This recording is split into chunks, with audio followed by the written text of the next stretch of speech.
Circular motion. Consider this question. A car is moving at 50 miles per second northward and travels around a circular arc at constant speed. It exits the arc heading eastward, still at 15 meters per second. Which way does its acceleration point? So it's a thing which does something like this.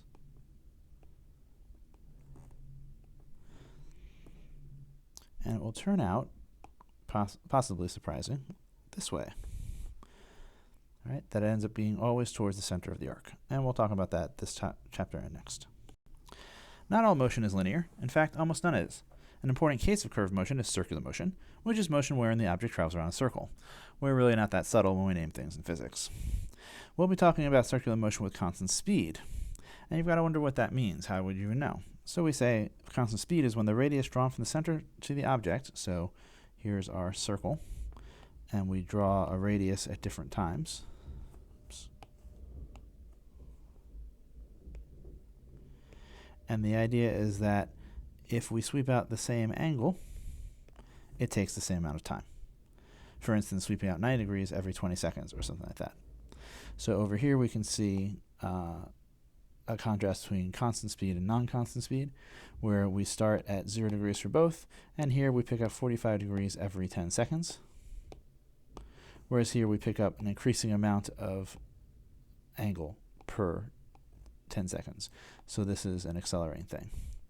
And our question is constant speed circular motion accelerated or unaccelerated? So think about that for a sec. Constant speed circular motion is accelerated motion. You might wonder how it can be. After all, if the speed is constant,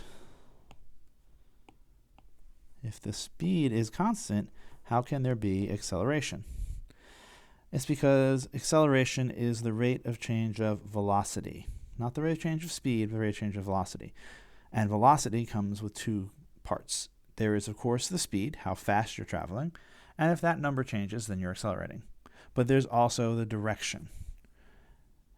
Right?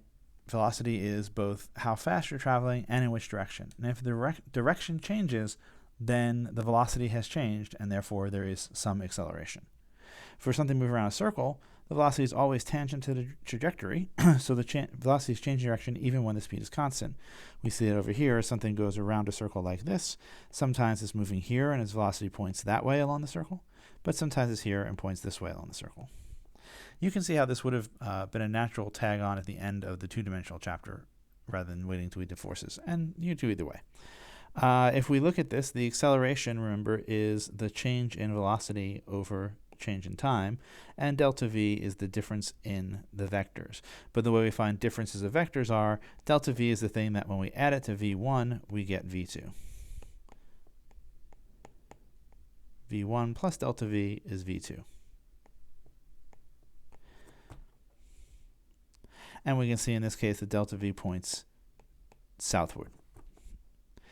It looks like, so A, of course, always points along delta v.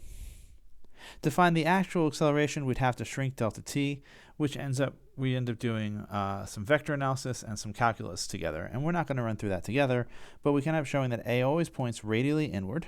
So that's an important one. All right, it always points towards the center of the circle. And it always has a given magnitude, which we denote by A sub c, centrally directed, that's what the c stands for, and it's always of the strength v0 squared over r. You can see that dimensionally that works out because the units would be meters per second quantity squared over meters, which is meters squared per second squared times meters. Cancel 1 meters, and we get, hey, the unit's acceleration. Not surprising. And this, which is on your equation sheet, is one of the fundamental equations, the most useful equations that aren't Newton's laws that we'll deal with in mechanics.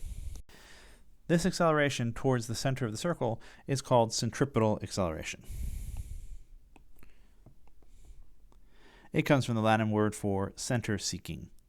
All right, the acceleration is trying to find the center of the circle, poetically. Be careful because you might also hear about something called centrifugal acceleration, which comes from Latin for center fleeing or avoiding. And we'll discuss that later, but right now, keep in mind it's not what we'll talk about fundamentally. Even though a lot of people like to talk about it, they usually get it wrong. All right, you might wonder how you can measure a linear speed v0 if the object never travels in a straight line, which is an excellent question. We define the speed based on the radius and the time it takes to go around the object, for the object to go around once. So we say if I have a circle of radius r and I travel around it, that distance is one circumference, 2 pi r. And then we say if it takes times t, then the linear velocity, the equivalent linear velocity would be that distance over that time, or 2 pi r over t. Alternatively, we could measure the speed of the object once we removed whatever force was moving it in a circle, because in that case it would travel at a constant velocity and the speed would be just the magnitude of that velocity. That would turn out to be the same number as the one was given by the formula above, and is pragmatically more difficult, so we tend not to use it, although it's perfectly fine. All right, let's do this problem. Car travels clockwise at a constant speed around an oval track. On the table below, determine the direction of the velocity and acceleration of the car from labeled points using the directions in the rosette, which is this fancy thing here. Or then use J for no direction at all, K for into the page, L for out of the page, or M if none of these are correct.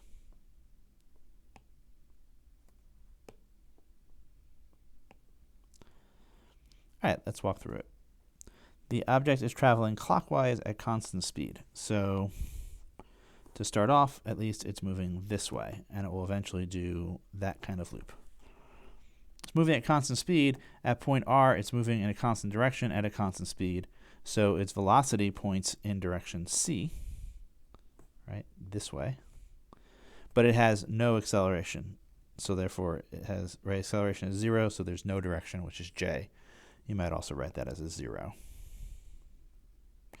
All right, at point S, the velocity is tangent to the circle, or to the curve, which looks to be direction D. But the acceleration is towards the center of the circle that it's tracking out. So if you think of this as sort of a circular path, or part of a circular path, the acceleration is going that way, towards the center. That looks to be direction F.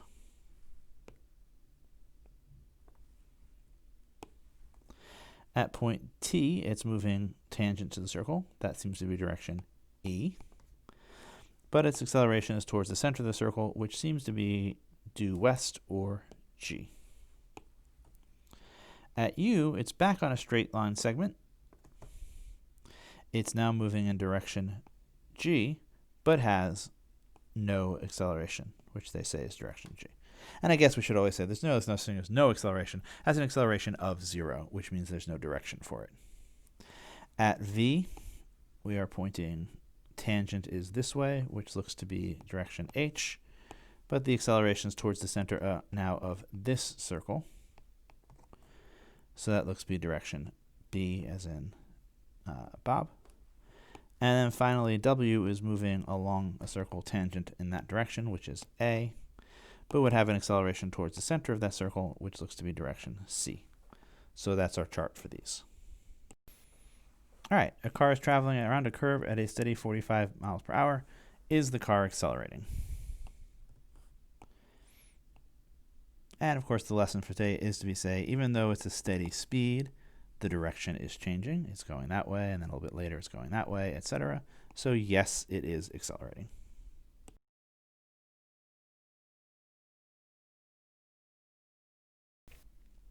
A car is traveling around a circle at a steady 45 miles an hour. Which vector shows the direction of the car's acceleration? And here we know that the acceleration of something traveling in a circle is always towards the center of the circle. So direction B. Now, in your life experience, you might be like, but when I go around a circle, I feel a force pushing me outward. I accelerate outward on the circle. I get pushed, in this case, I'd be pushed against the right side of the car. It's true that you would hit the right side of the car, but not because you're being pushed, rather because you,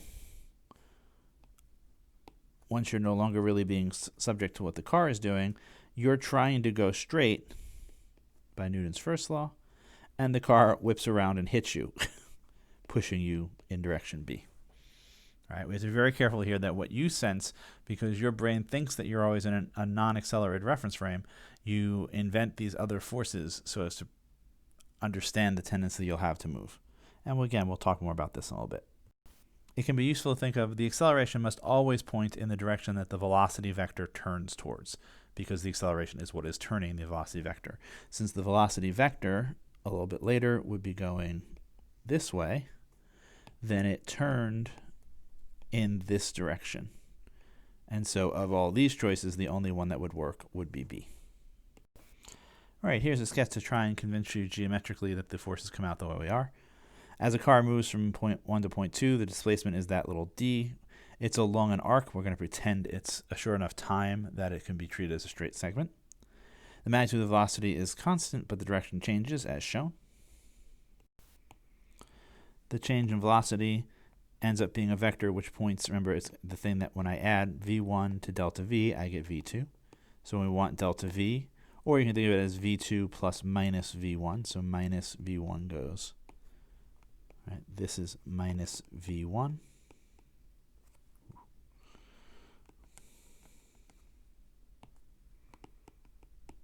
And then when I add this tip to tail of v2, I get my delta v, which is this. And the key thing is towards the center of the circle. And then they make sort of a hand-wavy argument that this kind of triangle is similar to this triangle. So delta v is to v as d, right? Delta v is to v as d is to r. And then we do some silly kinematic tricks. But the distance is v delta t. Really big warning here. Let's do this. We are making some really fast and loose assumptions here mathematically. Your math teacher would be not happy because d is along an arc. We're going to take delta t so small that d can be considered to be a line, in which case the displacement is v delta t. And so we have, from before we had delta v over v was d over r, so now delta v over v is v delta t over r. I bring the delta t down, I bring the v up, and I get that delta v over delta t is v squared over r, but delta v over delta t is a. Sort of. This is all very hand-wavy. You can make it exact, but then you have to use limits and calculus. But as a hand-wavy thing, it more or less works. All right. A toy car moves around a circular track at constant speed. Then it suddenly doubles the speed, a change of a factor of 2, which is what doubling means. As a result, what happens is centripetal acceleration that we need to stay around that same circle. Remember that the centripetal acceleration is v squared over r. If r is staying the same, but v gets twice as large, then this has become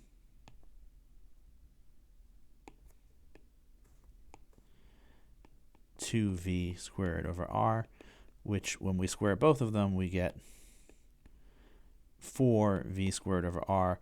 It has become 4 times as larger. All right. Think about that. That means that the force that you would need would become 4 times as large. So if the friction could not handle that, if you could not somehow provide that extra force, then the car would not be able to track out the circle. It would go skidding in some direction. It would move not in a circle, but in a spiral, an outwardly bound spiral.